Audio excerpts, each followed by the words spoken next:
Christian Horner alongside me here then. You've been in there giving the keynote arena speech. What have you been talking about behind us?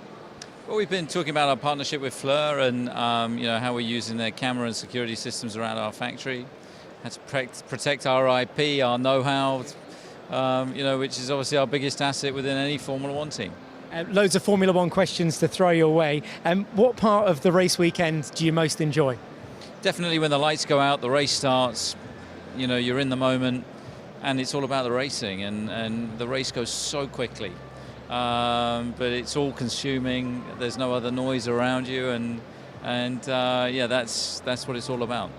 And your favourite track amongst all of those on the circuit? I think it's where tracks that really stretch the cars and the drivers, so somewhere like Silverstone's a great track, Spa, Japan, Suzuka, they're probably difficult to pick one. Those are probably the big three. This one's quite a funny one. What's it like drinking out of Daniel Ricciardo's shoe?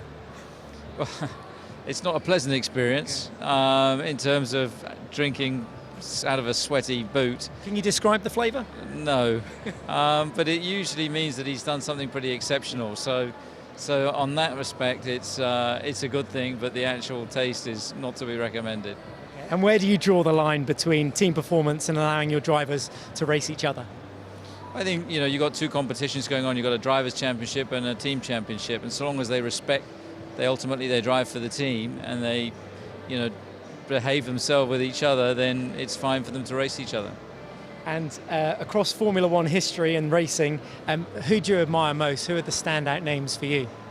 There's many people, from Colin Chapman, Bernie Ecclestone, Jack Brabham, Jackie Stewart. There's so many.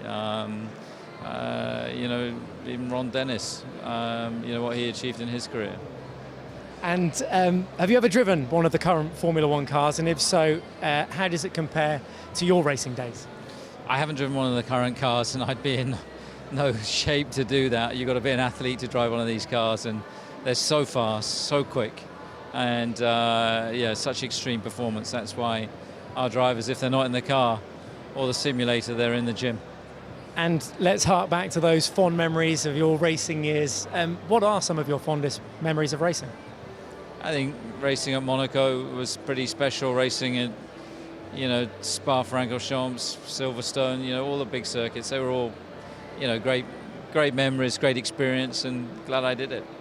Well into the season now as well. Can we get your predictions for the season ahead? What you think might happen from here on in? It's been a great season so far. 7 races. Sebastian's won 3, Lewis has won 2, Daniel's won 2. We're still right in this championship. We're an outside bet, but don't write us off yet. And we absolutely haven't. Christian Horner, thank you very much for your time. We know you're a busy man. Have a great day. Thanks a lot. Thank you.